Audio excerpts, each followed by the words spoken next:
Hi! Hello! Welcome back to my channel అండి. అందరూ ఎలా ఉన్నారు? బాగున్నారా? ఇక ఈరోజు వీడియో వచ్చేసి నేను లాస్ట్ 2 వీడియోస్ అయితే బిజినెస్ హౌస్ వైఫ్స్ కానీ, అలాగే విలేజ్‌లో ఉన్నవాళ్ళు గానీ ఎలా చేయాలి? ఏమేమి చేస్తే మీకు యూజ్‌ఫుల్ ఉంటదని వీడియోస్ అయితే షేర్ చేశాను గదా! ఇప్పుడొచ్చేసి ఆ బిజినెస్‌ను మీరు ఏ బిజినెస్ అయినా పెట్టండి. దాన్ని ఎలా సక్సెస్ కావాలని కొన్ని టిప్స్ అయితే నేను షేర్ చేస్తాను. 10 టిప్స్ అయితే షేర్ చేస్తాను. బట్ ఇప్పుడైతే పార్ట్ 1లో మీకు 5 పవర్‌ఫుల్ టిప్స్ అయితే మీకు షేర్ చేస్తానండి. ఈ టిప్స్ ఫాలో అవుతూ మీ బిజినెస్‌ని ఏదైనా కానివ్వండి, దాన్ని ఈజీగా సక్సెస్ అయితే చేసుకోవచ్చు. మీరు కొత్తగా బిజినెస్ అయితే స్టార్ట్ చేశారా? అయితే బిజినెస్ చేస్తున్నా మీకు గ్రోత్ రావడం లేకపోతే ఈ వీడియో అనేది మీకోసమే తీసుకొస్తున్నాను. ఇక ఈ వీడియోలో మీకు తెలుగులో డీటెయిల్‌గా అయితే ఎక్స్‌ప్లనేషన్ అయితే చేస్తానండి. బిగినర్స్ కోసం మాత్రమే ఇది వీడియో అండి. ఎందుకంటే మీరు ఇప్పుడు స్టార్టింగ్ స్టేజ్‌లో ఉన్నారు కాబట్టి మీకొక ఐడియా కోసం నేనైతే ఈ వీడియో అయితే షేర్ చేస్తున్నాను. ఈ వీడియోలో మీకు 5 పవర్‌ఫుల్ బిజినెస్ గ్రోత్ టిప్స్ అయితే చెప్తానండి. ఇదొచ్చేసి పార్ట్ 1. నెక్స్ట్ వీడియో పార్ట్ 2లో వస్తుంది. ఎందుకంటే వీడియో లెంతీ అవుతుంది కదా! అందుకోసమని. మీకు ఈ ఐడియాస్ నచ్చితే ప్లీజ్ సబ్స్క్రైబ్ చేసుకొని, అలాగే లైక్ చేసి మీ ఫ్రెండ్స్ అండ్ ఫ్యామిలీకి షేర్ చేయండి. ఇక వీడియోలోకైతే వెళ్ళిపోదాం మరి. ఇంకా ఫస్ట్ వచ్చేసి ఏ బిజినెస్ అయినా సరే ఫస్ట్ మనం చిన్నగా మొదలుపెట్టాలి. అంటే అమౌంట్ అనేది ఆహ్, కొంచెం ఎక్కువగా కాకుండా చిన్న అమౌంట్‌తో మొదలుపెట్టామనుకోండి, మనకు బిజినెస్ అంటేనే ఒకసారి మంచిగా జరుగుతుంది. ఇంకొకసారి మంచిగా జరగదు. అలాంటప్పుడు మనం స్టార్టింగ్‌లోనే మనకు దెబ్బ తాకిందనుకోండి, ఇంకా అక్కడికి బంద్ చేసేస్తాం. అలా కాకుండా కొద్దిగా అమౌంట్‌తో మనం మొదలుపెడితే ఈజీగా కొద్దిగా సక్సెస్ స్టార్టింగ్‌లో రాకపోయినా పోను పోను వస్తుంది కాబట్టి మనకు ఒక హ్యాపీనెస్ అనేది ఉంటుంది. కొద్దిగా అమౌంట్ కాబట్టి ఎంతగా ఏమి ఎక్కువగా పెయిన్ అనేది ఉండదు. కాబట్టి చిన్నగా మొదలుపెట్టండి. ఎక్కువ ఎక్కువ డబ్బులు పెట్టేసి మనము బిజినెస్ అనేది రన్ చేయలేకపోయినా ఇబ్బందవుతుంది. ముఖ్యంగా ఇక్కడ ఒక పాయింట్ ఏంటంటే ఏ బిజినెస్ పెట్టినా మీరు రన్ చేస్తూ ఉండాలండి. ఒక 1 ఇయర్ వరకు కనీసం ఒక 6 మంత్స్ వరకైనా మీరు చేస్తూ ఉంటే మీకు తెలుస్తుంది. అంతే తప్ప జస్ట్ ఒక 1 వీక్ కొంతమంది 1 మంత్‌లోనే బంద్ చేసేస్తూ ఉంటారు. అలా ఎప్పుడు చేయొద్దు. అలాంటప్పుడు మీరు బిజినెస్ అనేది స్టార్ట్ అనేది చెయ్యనే చేయొద్దండి. ఇక ఎక్కువ మంది చేసే తప్పేంటంటే, మనము బిజినెస్ అంటే పెద్ద పెద్ద ఇన్వెస్ట్‌మెంట్ చేయాలంటే అదే చెప్తున్నాను.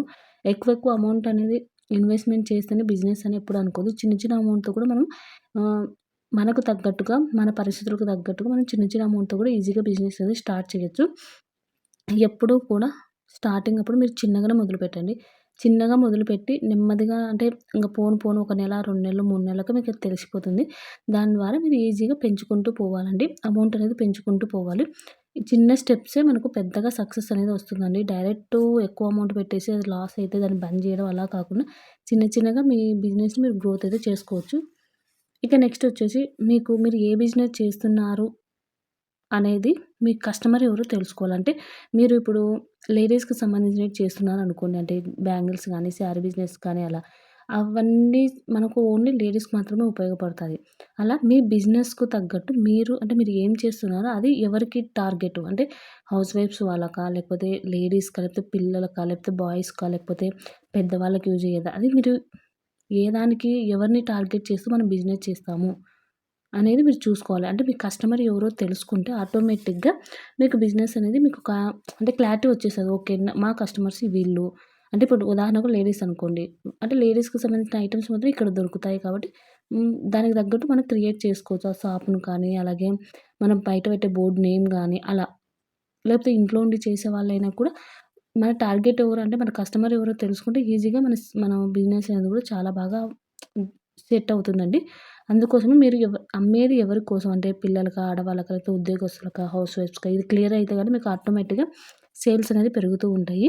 అదే మీ టార్గెట్ ఎవరు అనేది కంపల్సరీ మీరు తెలుసుకోవాలి. ఇలా తెలుసుకోవడం వల్ల మీకు అంటే ఈజీగా క్లారిటీగా ఉంటుంది. ఓకే. నేను వీళ్ళను టార్గెట్ చేస్తున్నాను కాబట్టి వీటికి తగ్గట్టుగా మన దగ్గర అన్ని ఐటెమ్స్ ఉండాలనేది ఒక ఐడియా అయితే వస్తుందండి. ఇక నెక్స్ట్ వచ్చేసి మెయిన్ ఇంపార్టెంట్ క్వాలిటీ. మీరు ఏ ఐటెమ్స్ తెచ్చినా కూడా ఫుడ్డు గానీ, ఏదైనా గానియండి మీరు ఏ ఐటెమ్స్ తెచ్చినా కూడా క్వాలిటీ అనేది మెయిన్ ఇంపార్టెంట్ అండి. క్వాలిటీ ఉంటే మీరు ఎంత చిన్న ఏరియాలో పెట్టుకొని బిజినెస్ చేస్తున్నా ఈజీగా సక్సెస్ అయితే అవుతుందండి. క్వాలిటీ లేకుండా చీప్ ప్రొడక్ట్‌లు తెచ్చి మనము సేల్ చేసామనుకోండి, ఫస్ట్‌లో మనకొస్తుంది. నెక్స్ట్ నెక్స్ట్ మన దగ్గరికి కస్టమర్స్ రారు. ఎందుకంటే మన దగ్గర మంచి క్వాలిటీ ఉంటే ఆటోమేటిక్‌గా ఒకసారి వచ్చిన వాళ్ళు మళ్ళీ మళ్ళీ వస్తూ ఉంటారండి. ఎప్పుడూ కూడా లాభం కోసం మనము క్వాలిటీని కాంప్రమైజ్ అయితే అస్సలు కావద్దండి. మనం క్వాలిటీ మెయింటైన్ చేస్తూ ఒక రూపాయి ఎక్స్‌ట్రా పెట్టినా కూడా ఆటోమేటిక్‌గా మనకు లాభం అనేది ఆటోమేటిక్‌గా వస్తుంది. అలా కాకుండా మీరు లాభం కోసం మాత్రమే క్వాలిటీ తగ్గిస్తే గాని బిజినెస్ అనేది ఎక్కువ రోజులు నిలబడకుండా ఉంటుందండి. అలాగే మనం లాభం కోసం కాకుండా క్వాలిటీకే మెయిన్ ఇంపార్టెంట్ ఇస్తే అంటే బిజినెస్ సీక్రెట్ అంటే ఇదే చూడండి. క్వాలిటీకి మనం మెయిన్ ఇంపార్టెంట్ ఇస్తే మనం ఇప్పుడు ఒక రూ. 10 లిప్‌స్టిక్‌ని మనం మంచి క్వాలిటీ ఉంది ఇది. దీన్ని మనము రూ. 10 అనేది మనం రూ. 15 పెట్టినా ఈజీగా కొంటారు. క్వాలిటీ బావుంటదని. ఇదే చీప్ ప్రొడక్ట్‌ని మనం రూ. 10 ఉన్నదాన్ని మనం రూ. 9 పెట్టి తీసుకోమన్నా గూడా వాళ్ళు తీసుకోరు. ఎందుకంటే అది ఒకసారి వాడినాక వాళ్ళకి ఆటోమేటిక్‌గా తెలిసిపోతుంది ఇది క్వాలిటీ మంచిది కాదని. కాబట్టి ఆటోమేటిక్‌గా మన దగ్గరికి రారు. కాబట్టి క్వాలిటీ అనేది మెయిన్ ఇంపార్టెంట్ అండి. కాబట్టి మన దగ్గరికి ఒక్కసారి వచ్చిన కస్టమర్‌కి మనం మన ప్రొడక్ట్‌లనేది ఏవైనా కానియండి, మన దగ్గర ఉన్న వస్తువులు ఏవైనా నచ్చినాయి అంటే గనుక వాళ్ళు మళ్ళీ మళ్ళీ మీ దగ్గరికే వచ్చేస్తుంటారు. కాబట్టి క్వాలిటీ అనేది మెయిన్ ఇంపార్టెంట్ బిజినెస్‌లో అండి. ఎప్పుడు కూడా ఇక్కడ మీరు కాంప్రమైజ్ అయితే అస్సలు కావద్దండి. మీ బిజినెస్‌కి మంచి సీక్రెటెడ్ టిప్ అంటే ఇదే. ఇక నెక్స్ట్ వచ్చేసి ఖర్చులను కంట్రోల్ చేయండి. ఇక ఖర్చులు అంటే మీకు కొన్ని అవసరం లేని ఖర్చులుంటాయి. అంటే బిజినెస్‌కు మనం అనవసరమైన ఖర్చులన్నీ పెట్టామనుకోండి, మన బిజినెస్ అనేది నష్టం అయితే కంపల్సరీ వస్తుంది. ఇప్పుడు మీరు ఒకవేళ చీరల బిజినెసే పెట్టారనుకోండి. హ్మ్. చీరలు మన చుట్టుపక్కల వాళ్ళు ఎంతలో తీసుకుంటారు? ఎంతలో అయితే బెస్ట్ అనేది మనకు ఒక ఐడియా వస్తుంది. దానికి తగ్గట్టే మనం తీసుకురావాలి. అంతేగాని ఒకటేసారి ఎక్కువ ఎక్కువ అమౌంట్ పెట్టి తీసుకొస్తే వాళ్ళు తీసుకోకపోతే మనకు నష్టం వస్తుంది గదా! అవి ఇప్పుడు కాకపోయినా తర్వాతైనా తీసుకుంటారు. కానీ కొద్దిగా మనకు ఆ మనం తెచ్చిన టార్గెట్ ఉంటుంది గదా! అవి సేల్ కాకపోతే మనకు కొద్దిగా నష్టమే వస్తుంది. అలాగే ఇంకా లేట్ అయ్యే కొద్దీ అవి మోడల్స్ చేంజ్ అయిపోతాయి కాబట్టి మనం తక్కువ ప్రాఫిట్‌తోనే మనం సేల్ చేసుకోవాల్సొస్తుంది. కాబట్టి ఎప్పుడూ కూడా మనము ఖర్చులనేది మనం కంట్రోల్‌లో చేసుకోవాలండి. మనకెంత అవసరం ఉంది, మనం ఎంత ఇన్వెస్ట్‌మెంట్ చేస్తున్నాము అనేది చూసుకోవాలి. ఒకటేసారి ఎక్కువ ఎక్కువ మనీ పెట్టి ఒక 10,000, 20,000 అట్లా 50,000 అట్లా పెట్టి ఒకటేసారి అనేది తెచ్చుకోకూడదండి. చిన్న అమౌంట్ పెట్టి తెచ్చుకొని ఇప్పుడు శారీ బిజినెస్ అయితే గన ఉదాహరణకు ఒక 5,000 పెట్టి మనం ఫస్ట్ తెచ్చుకోవాలి. తెచ్చుకున్న తర్వాత అవి సేల్ అవుతూ మంచిగా పోతున్నాయంటే దానికి తగ్గట్టు మనకు ప్రాఫిట్ అయితే వస్తుంది గదా! అంటే ఎక్కువ అమౌంట్ మనకు 5,000 అంటే కనీసం ఒక 2,000 అన్నా ఎగస్ట్రా వస్తుంది గదా! మనం ఇంకొక 3,000 యాడ్ చేసి 10,000 పెట్టి తెచ్చుకోవాలి. అలా మన బిజినెస్ అనేది చిన్న చిన్న స్టెప్స్ ద్వారా మనం ఎక్కువగా గ్రోత్ అనేది చేసుకోవాలి. అంతే తప్ప అన్నీ ఒకటేసారి ఖర్చులు పెట్టేసి ఎక్కువ ఎక్కువ తెచ్చుకోవడం వల్ల మనకు లాభం అనేది అస్సలు ఉండదండి. చిన్న చిన్నగా ఫస్ట్ వచ్చిన లాభంతోనే కొంచెం ఖర్చు పెట్టి మన బిజినెస్ అనేది డెవలప్ అనేది చేసుకోవాలి. ఇక నెక్స్ట్ వచ్చేసి సోషల్ మీడియాను ఉపయోగించుకోవడం. ఒకప్పుడంటే మనము ఆహ్, ఊర్లో కానీ, ఇక్కడ గాని ఇంటి పక్కనోళ్ళకి చెప్పుకోవడం, మనకు తెలిసిన ఫ్రెండ్స్‌కి చెప్పుకోవడం అలా చేసి మన బిజినెస్ అనేది ఏదైనా కానివ్వండి సేల్ చేసుకునేవాళ్ళం. కానీ ఇప్పుడు మన ఇంటి పక్కనోళ్ళు ఎవ్వరు కూడా మనకు హెల్ప్ చేయరండి. ఎందుకంటే మనం ఎక్కడ వాళ్ళు చెప్తే మనం ఎక్కడ సక్సెస్ అంటే ఎక్కువ లాభం వస్తదని వాళ్ళెవ్వరు ఎవ్వరికీ హెల్ప్ అయితే చెయ్యరు ఇప్పుడున్న జనాలైతే. కాబట్టి మనం అది కాక ముఖ్యంగా ఇప్పుడు ప్రతి ఒక్కరి చేతిలో ఫోన్ అయితే ఉంది కాబట్టి, మనము ఆ ఫోన్ ద్వారానే మన బిజినెస్‌ని మనము అనవసరమైన రీల్సు, గేమ్స్ ఆడుకుంటూ టైమ్ వేస్ట్ చేసుకోకుండా యూజ్‌ఫుల్ ఉన్న వీడియోని మనం చూసుకుంటూ, అలాగే ఇలా సోషల్ మీడియాని మనకు అవసరం ఉండే విధంగా యూజ్ చేసుకుంటే సరిపోతుంది. ఎందుకంటే ఇప్పుడు ఎక్కువ మంది ఇప్పుడున్న పరిస్థితులలో ఒకరికొకరికి చెప్పుకోవడం కంటే ఫ్లెక్సీలు గూడా వేసుకోవడం అలా కూడా ఇప్పుడు ఎక్కువగా జరగట్లేదు కదా! కాబట్టి ఎక్కువ మంది ఫేస్‌బుక్‌లో, అలాగే ఇన్‌స్టాగ్రామ్‌లో, యూట్యూబు, వాట్సాప్‌లో అట్లా ఉంటున్నారు కాబట్టి మీరు వాట్సాప్ ఒక గ్రూప్ క్రియేట్ చేసుకోండి. ఇన్‌స్టాగ్రామ్‌లో కూడా క్రియేట్ చేసుకోవచ్చు. ఫేస్‌బుక్‌లో, యూట్యూబ్‌లో అయితే మీరు ఒక ఛానెల్ క్రియేట్ చేయండి.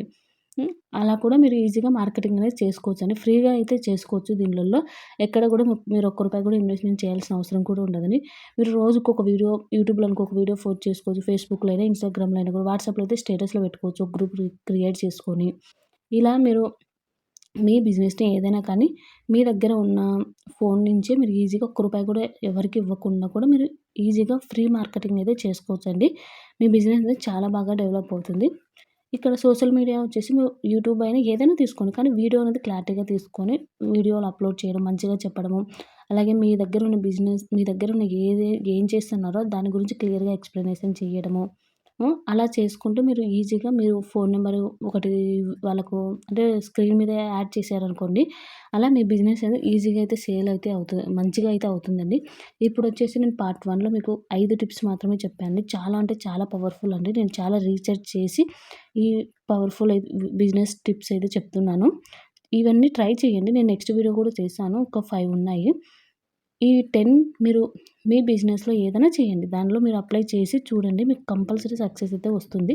ఇక వీడియో అయితే ఇంతటితో ఎండ్ చేశాను. నెక్స్ట్ వీడియో అనేది మీరు అస్సలు మిస్ అవ్వద్దండి. చాలా చాలా బావుంటుంది. ఇక ఇంతటితో అయితే ఎండ్ చేస్తున్నాను. Thank you for watching.